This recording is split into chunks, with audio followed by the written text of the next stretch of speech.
anak-anak, kita akan membahas untuk persiapan PAS PKWU kelas 12 pada semester ganjil tahun pelajaran 2020-2021. Kita akan mempelajari tentang makanan daerah, baik yang dimodifikasi ataupun tidak, kemudian pengolahannya, media promosinya, dan juga untuk teknologi terapan atau rekayasa. Nah, strategi promosi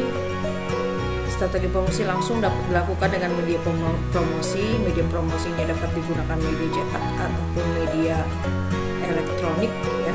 Nanti kita jelaskan di bagian akhir. Kemudian perencanaan produksi makanan daerah itu didasarkan pada berbagai kesulitan yang dialami para ibu-ibu rumah tangga yang menyiapkan makanan pagi. Salah satu contohnya banyak hal ya, misalkan makanan-makanan yang lain. Nah, ini menjadi peluang usaha. Faktor produksi yang paling utama menurut pendekatan secara ekonomi adalah manusianya. Sebenarnya ada 6, nanti akan dijelaskan di belakang. Kemudian peluang usaha produk pangan memiliki berbahasan yang sangat menarik, diantaranya produk sangat bervariatif. Nah, di daerah tertentu memiliki berbagai jenis makanan, baik dia dimodifikasi atau tidak, semuanya memiliki kelebihan dan kekurangan masing-masing. Strategi pemasaran memiliki berbagai jenis, salah satunya adalah pemasaran 4P. Strategi 4P itu dapat kita uraikan. P yang pertama adalah produk, yang kedua price itu harga, yang ketiga place tempatnya, kemudian yang keempat adalah promotion atau promosi yang diperlukan agar menghasilkan respon yang diinginkan pasar. Jadi kita memerlukan 4 hal di sini, baik produknya, harganya, tempat kita promosinya, kemudian cara promosinya itu sangat diperlukan. Kemudian modifikasi pangan dapat dilakukan dengan mengubah bentuk, rasa, tampilan suatu produk pangan sehingga lebih menarik minat konsumen untuk membelinya. Beberapa tujuan modifikasi pangan yaitu kita lakukan dalam seharian, misalkan di dalam usaha, yaitu menambah nilai produk pangan dan atau untuk mendapatkan nilai jual yang lebih tinggi dengan cara memperbanyak variasi rasa, kemasan yang lebih menarik, nambah bahan yang dapat mendukung cita rasa bahan utama, menambah panjang atau waktu kadaluarsa makanan, dan atau pengolahan makanan dengan cara tertentu sehingga makanan itu lebih tahan lama, nambah tingkat kehigienisan suatu produk makanan. Kemudian makanan khas daerah, makanan atau minum yang diproduksi suatu daerah yang merupakan identitas daerah tersebut dan menjadi pembeda dengan daerah lainnya. Misalkan di Kalimantan Tengah, ciri khasnya berbeda dengan yang ada di Sumatera. Di daerah tertentu ada beberapa produk dan bahan makan serta bumbu-bumbu yang membuat ciri khas dari rasa dan makanan itu berbeda. Pengertian makanan khas daerah yang dimodifikasi adalah makanan atau minuman yang diproduksi suatu daerah merupakan identitas makanan atau daerah tersebut yang menjadi perbedaan lainnya. Hanya di sini dilakukan sentuhan inovasi dan produk tersebut sehingga punya nilai tambah. Istilah dan proses pengolahan makanan, baik itu yang dimodifikasi ataupun tidak, ada yang disebut dengan makanan kering atau makanan basah. Jadi kalau makanan kering, misalkan produk usahanya misalkan goreng-gorengan ya. Kalau basah misalnya kue, kemudian kue basah misalnya seperti itu. Jadi setiap daerah memiliki khas tertentu. Ada yang disebut dengan makanan setengah jadi, makanan yang dibutuhkan untuk proses dalam pematangan sebelum disajikan dan dimakan. Makanan jadi, makanan yang dapat langsung disajikan atau dimakan. Produk makanan yang diolah dari bahan makanan yang berasal dari tanaman bisa berupa akar, batang, dan daun bunga, buah, dan beberapa bagian dari tanaman, bahkan keseluruhannya. Atau makanan yang diolah dari bahan dasar dari tanaman, contohnya seperti kedelai, gandum, kacang-kacangan, tahu, tempe, dan sayur. Jadi kalau nabati dia berasal dari sayur-sayuran atau tanaman. Kalau hewani dia berasal dari produk olahan yang berasal dari hewan, misalnya seperti susu ya, kemudian dari ikan, dari ayam, dari sapi, misalnya daging ya, daging gitu, seperti itu yang produk makanan hewan. Nah, kita berikan contoh makan khas daerah yang ada di Kalimantan Tengah yang bisa dimodifikasi ya. Kemudian kalau misalnya ikan jelawat yang kita sebut manjuan biasanya kan cuma digoreng seperti itu, tapi bisa diolah menjadi makanan-makanan tertentu. Contohnya seperti ini, bisa dibuat jadi pepes ya, kemudian bisa dibuat jadi makanan tertentu. Kemudian ini ketan, biasanya ketan kan cuma dimasak seperti itu aja, tapi bisa dimodifikasi namanya lemang atau lemang. Beberapa daerah punya ciri khas tersendiri. Nah, terong biasanya cuma digoreng ya. Ini di daerah Kalimantan Tengah ada yang namanya papui terong atau terong bakar. Jadi diberikan sambal, diolah misalnya ditambah dengan kucai atau yang di bahasa daerahnya itu adalah sunak. Ya, bisa ditambah modifikasi menjadi makanan yang lebih menarik. Kemudian keripik kelakai itu dibuat dari kelakai. Jadi kelakai itu tidak hanya bisa dioseng, bisa juga dibuat dikerak. Keripik kelakai. Nah, kujang kalau di keladi ya, jadi bisa dibuat juku. Ini beberapa daerah makanan khas daerah yang ada di Kalimantan. Nah, jus singkah, umput rotan. Jadi ini ya salah satu contohnya. Hintalu keruang. Nah, hintalu keruang itu terbuat dari ketan. Jadi ketannya tadi tidak hanya dibuat menjadi lemang ya, misalnya seperti itu, tetapi dibuat menjadi sajian yang lebih menarik, diberikan santan, gula merah. Nah, kenta itu adalah yang dari beras ketan kemudian ditumbuk menjadi kecil.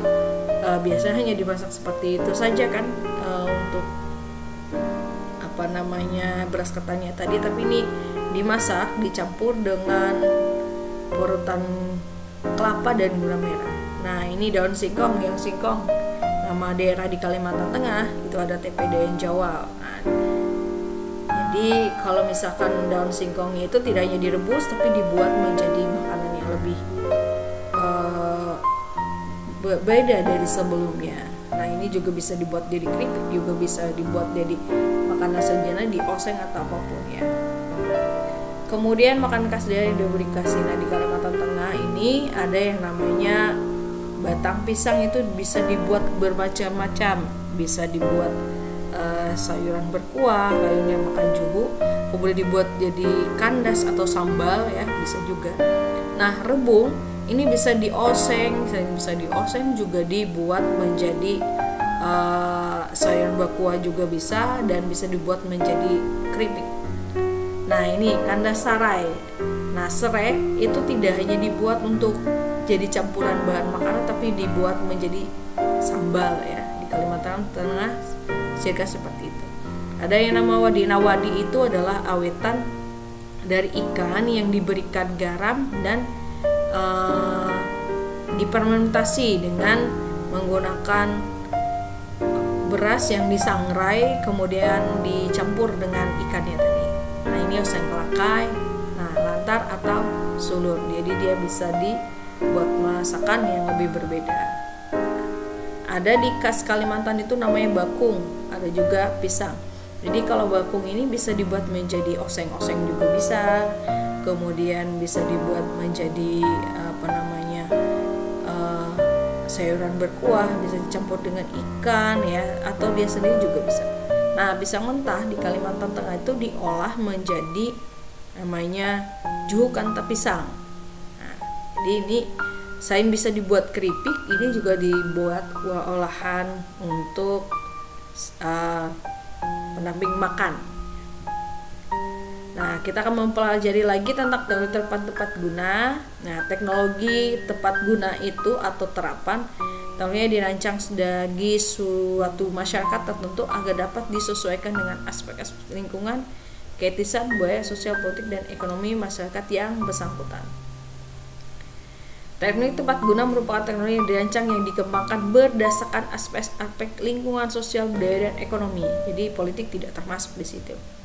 Nah, contoh penerapannya bata ringan, pengiris bawang, listrik mikrohidro, masih banyak yang lainnya, listrik tenaga surya, pengolahan sampah, mesin penebar pupuk, mesin produk padi, mesin pempil jagung, mesin pengolahan sampah plastik. Rancangan produk terwujud mulai kegiatan wirausaha yang didukung oleh ketersediaan sumber daya manusia, material, peralatan, cara kerja, pasar, dan pendanaan. Sumber yang dikelola dalam sebuah wirausaha dikenal dengan sebutan 6M, yaitu man, manusianya, money, uangnya, material, bahannya, mesin, peralatan, metode, cara kerja, dan marketnya atau pasarnya. Jadi kalau dibilang yang mana yang paling utama, yang manusianya, karena kalau tidak ada manusia yang mengerjakan, walaupun ada dananya, ada pasarnya, ada kerjanya, kalau nggak ada yang orang mengerjakan, ya tidak mungkin bisa terlaksana suatu produk wirausaha. Nah, promosi dari suatu wirausaha itu bisa dilaksanakan sekaligus untuk proses penjualan. Jadi untuk supaya masyarakat luas mengetahui tentang hasil usaha kita, baik itu makanan daerah yang dimodifikasi ataupun teknologi terapan yang mau kita promosikan, jadi harus dilakukan promosi. Promosi adalah suatu aktivitas komunikasi yang dilakukan oleh seorang atau suatu perusahaan dengan masyarakat luas, di mana tujuannya adalah memperkenalkan suatu barang, jasa, merek perusahaan kepada masyarakat, sekaligus mempengaruhi masyarakat luas agar membeli dan menggunakan produk tersebut. Cara promosinya ada 3, ada secara fisik, media tradisional, dan promosi secara media digital. Nah, kalau fisik, misalnya kita ada acara, kita memperhatikan tempatnya bisa dilakukan dengan bazar, konser, pameran, jadi bisa diikut serta langsung dengan kegiatan di venue-nya atau tempat lokasi yang melaksanakan suatu kegiatan. Kemudian promosi melalui media sosial tradisional ya, media cetak, misalnya kita koran, majalah, tabloid, televisi, radio, banner, dan billboard. Biasanya kalau banner itu atau billboard biasanya ditempel di pinggir jalan misalkan, kemudian dengan misalkan dikasih pamflet atau apapun ya, itu yang tradisional. Sekarang melalui digital zamannya, jadi saat orang datang ke venue, Instagram, dia foto, dia upload di Instagram, di Facebooknya atau di media sosialnya. Nah, ini yang media promosi yang paling murah dan paling cepat, yaitu dengan menggunakan media digital. Waktu untuk perancang pun tidak terlalu repot. Hanya dengan orang datang pun orang bisa, oh ini ada gitu kan, ada tempat makan yang menarik gitu. Jadi orang lebih tahu dan viral. Jadi orang pemilik usaha tidak terlalu repot untuk melakukan promosi secara besar-besaran. Jadi dari orang ke orang dengan menggunakan media sosial. Oke, sekian pembahasan kita. Jangan lupa anak-anak belajar dan persiapan untuk belajar di rumah. Jangan lupa patuhi protokol kesehatan, tetap jaga jarak, tetap cuci tangan, dan menggunakan masker jika berada di luar.